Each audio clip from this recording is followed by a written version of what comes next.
Shalom, puji Tuhan. Hari ini kita bertemu kembali dalam renungan harian ini. Dan kiranya sukacita dan damai sejahtera yang daripada Tuhan melingkupi kehidupan kita semua. Marilah kita berdoa terlebih dahulu sebelum kita masuk dalam renungan harian ini. Marilah kita berdoa.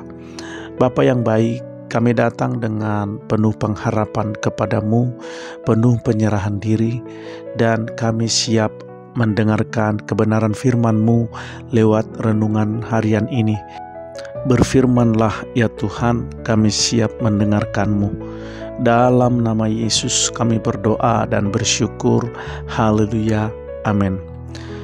Saudara kasih dalam nama Tuhan Yesus Kristus, renungan kita hari ini berjudul penyesalan tanpa pertobatan yang didasarkan pada Injil Matius 27 ayat 3 sampai dengan 5. Demikian bunyi kebenaran firman Tuhan.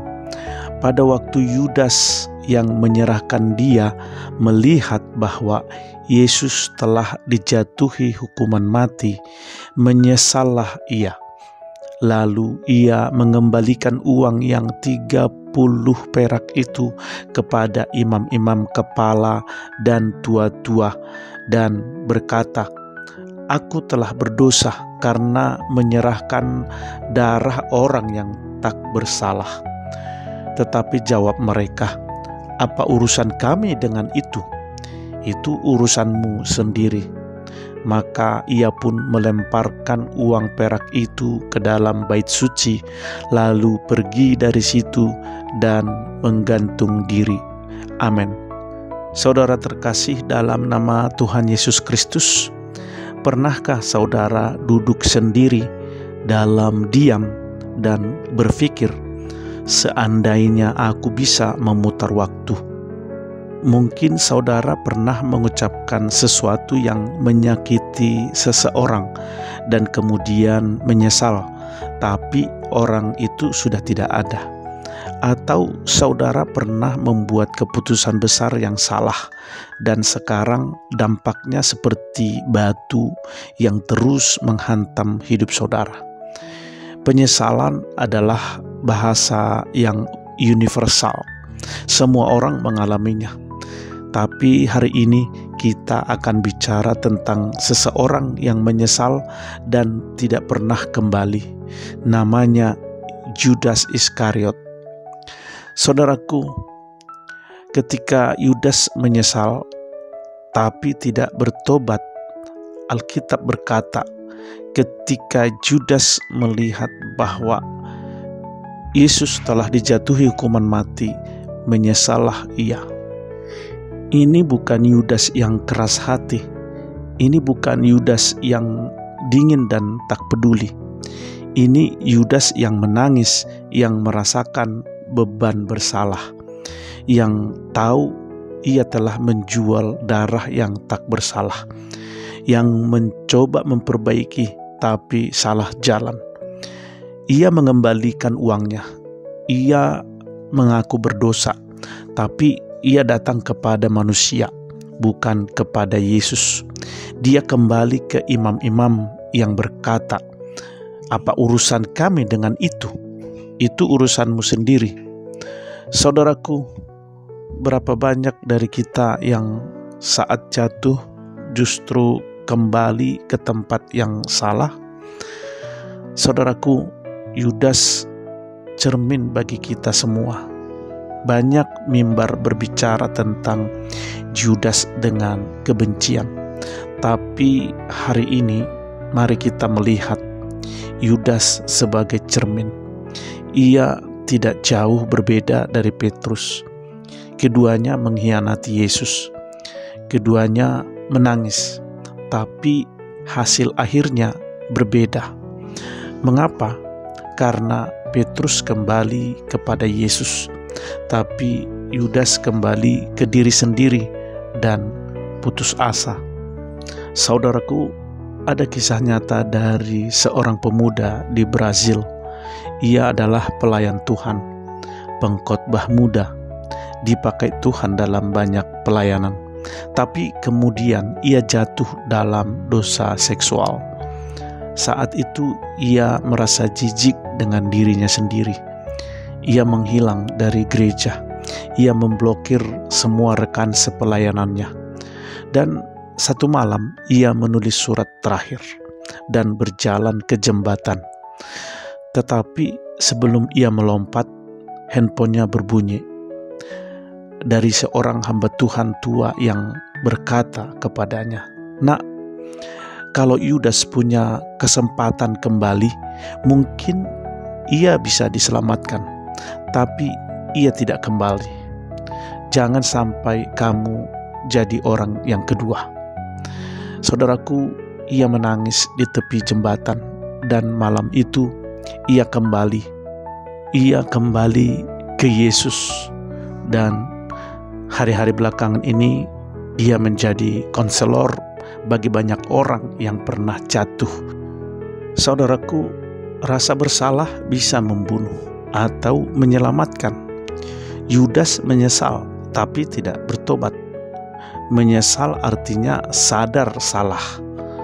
Bertobat artinya kembali kepada yang benar.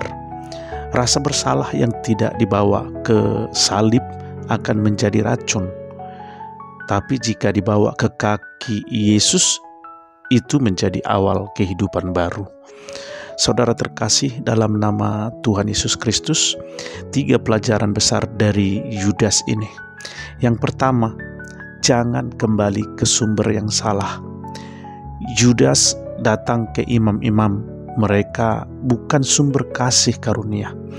Mereka hanya memberikan penghakiman dan cemoohan. Jangan ulangi kesalahan itu. Kalau saudara jatuh, jangan datang ke media sosial. Jangan datang ke orang yang tidak mengenal hati saudara. Datanglah kepada Yesus. Barang siapa datang kepadaku, tidak akan kubuang. Firman Tuhan dalam Yohanes 6 ayat 37. Yang kedua, rasa bersalah harus dibawa ke salib. Yesus tidak hanya mati karena dosa dunia. Ia mati karena dosa saudara secara pribadi, termasuk dosa terbesar sekalipun. Tidak ada dosa yang terlalu besar untuk dikalahkan darah Yesus, kecuali dosa yang tidak pernah dibawa kepadanya. Yang ketiga, masih ada waktu untuk kembali selama kita masih hidup. Yudas mati dalam keputusasaan, bukan karena Tuhan menolaknya, tapi karena ia tidak kembali. Selama saudara masih hidup, pengampunan masih terbuka. Jangan tunggu sampai semua gelap. Saudara terkasih, apa yang terjadi kalau Yudas kembali? Pernahkah kita membayangkan bagaimana jika setelah Yesus bangkit, Yudas datang kepadanya? Yesus akan menolaknya? Tidak, karena Yesus menerima Petrus si penyangkal, Thomas si peragu, perempuan berdosa yang menangis di kakinya, penjahat disalib yang baru percaya di detik terakhir. Yudas juga akan diterima, tapi dia tidak pernah datang kembali, saudaraku.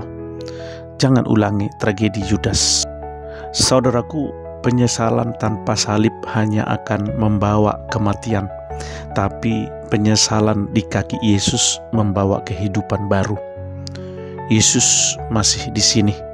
Dia tidak pernah menolak yang datang kepadanya. Saudara terkasih, dalam nama Tuhan Yesus Kristus, demikianlah renungan kita. Marilah kita membuka hati supaya kebenaran firman Tuhan dapat memberkati kita. Sebelum kita tutup, marilah kita berdoa.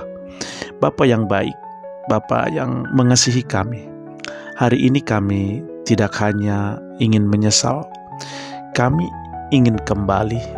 Ampuni kami yang pernah berpikir bahwa dosa kami terlalu besar, bahwa Engkau mungkin sudah menutup pintu. Tapi hari ini kami melihat kasih-Mu yang tetap terbuka. kami datang seperti Petrus datang, seperti anak yang hilang pulang.